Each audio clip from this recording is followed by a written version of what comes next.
Give me the check. Okay, I like FB. Thank you. I love y'all. Give yourselves a hand right now. Give yourselves a hand. Now, the man that's coming up right now, to be honest, he really needs no introduction. This is the man that put this entire reparations rally together. This man has taught us about our hidden history through our ancestors, hidden colors 1, 2, 3, 4, 5, 1804, American Maroon. Microphone check. Okay, now I'm about to bring the man of the hour, Tariq Nasheed.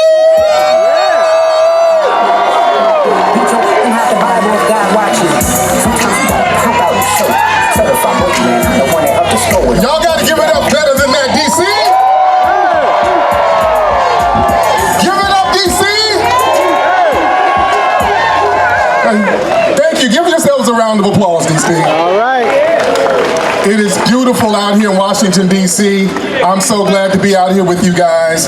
It's hot as hell, but I'm here. I got on my suit. I'm about to go down to Burlington to get some flip-flops, but I'm here with you. Family, first of all, happy Juneteenth. I'm very stingy about our culture, family. Are you stingy about your culture? We are all we need. Say, we are all we need. We are all we need. We don't need people tacking our Juneteenth onto all of these other things. That's right. Have y'all noticed that? Yeah. Do they do that with other groups in their celebrations? No. Do they tack on other things to the Puerto Rican Day Parade? No. Do they tack on other things to the Caribbean Day Parade? No. Do they tack on other things to St. Patrick's Day? No. On St. Patrick's Day, they're like, everybody, you gotta wear green. That's it. With us, Juneteenth, they got pink colors, rainbow colors, trans colors, all of this stuff. They want to attack all of this stuff to Juneteenth. That's right. We're not the mules for everybody. You're not gonna use us as mules anymore, right?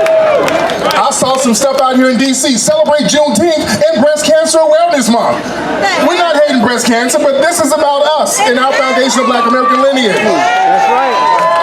We are good enough. We are good enough. Now, family, we also got to pay honor and respect to the brothers and sisters in Tulsa who received a harsh injustice. We're still standing with them. That's right. We haven't forgotten about them. That was a horrible injustice. And we're going to stand up for them.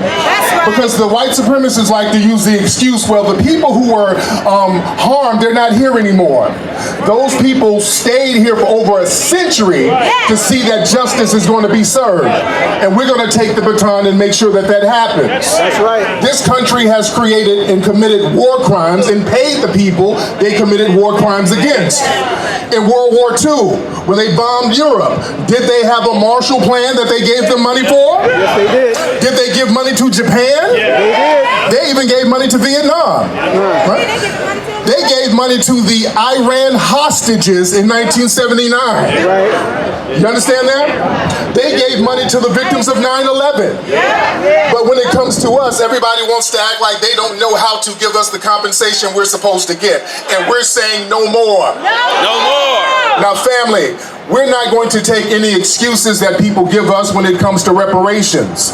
When it comes to giving us our reparations, everybody wants to play dumb and ask these dumb questions like, Tariq, you in this reparations, listen, why should I be punished for something that I didn't do?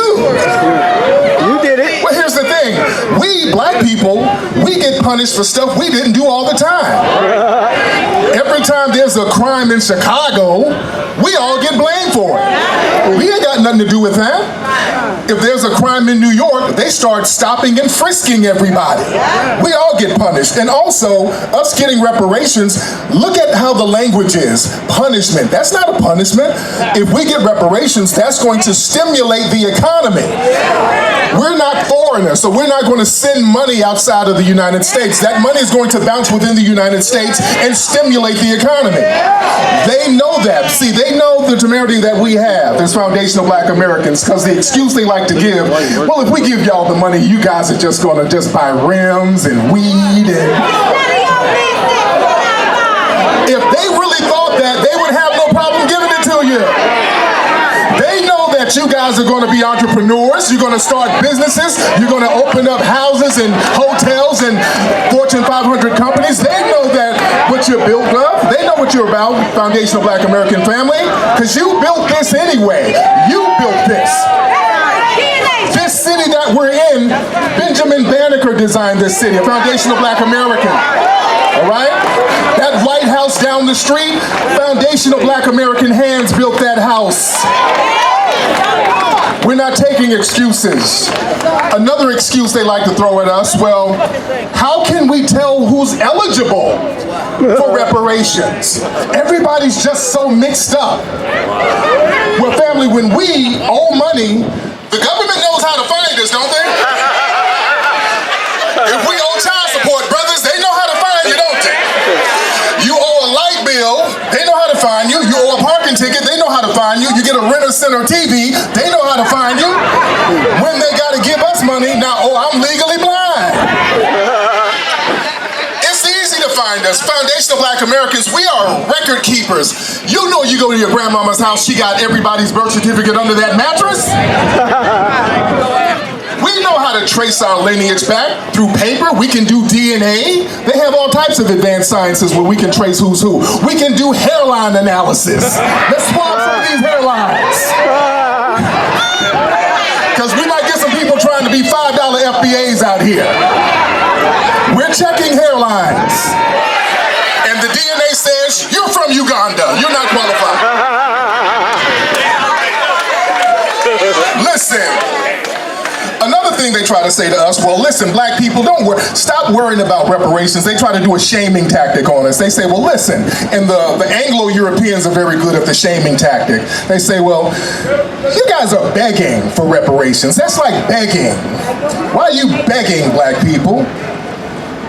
You're not begging for what's owed. If somebody owes you something, that's not begging. You owe me. You Anglo-Europeans, you were begging to get out of the slums of Europe.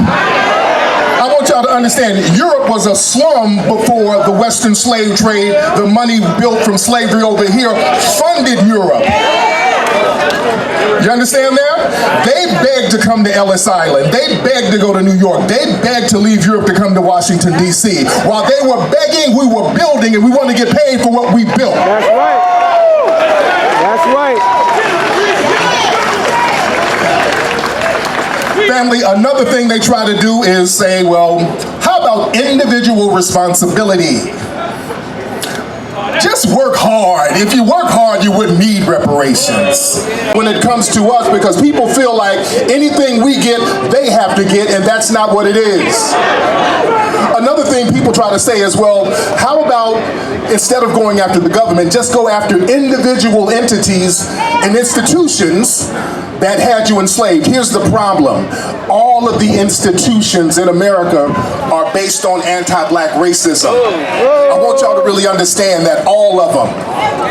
The medical industry was based on anti-black racism. They were experimenting on us.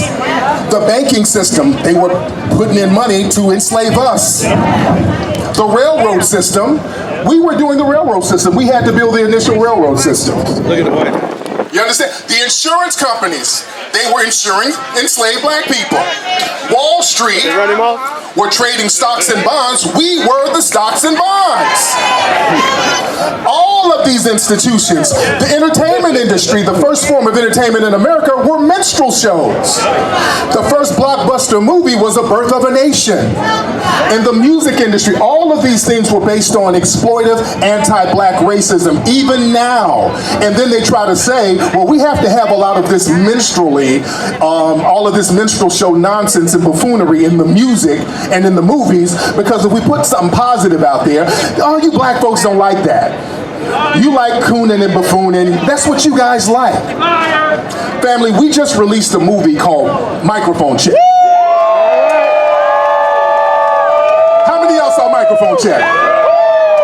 This is a movie we did, grassroots, have an intelligent conversation talking about foundational black American culture. We were selling out theaters here in DC and all over the country. They didn't tune in to see buffoonery and shucking and jiving. They wanted to hear truth to power. You're here today not for buffoonery and shucking and jiving. You're here for truth to power. Are you here for truth to power? Yeah. Are you ladies and gentlemen.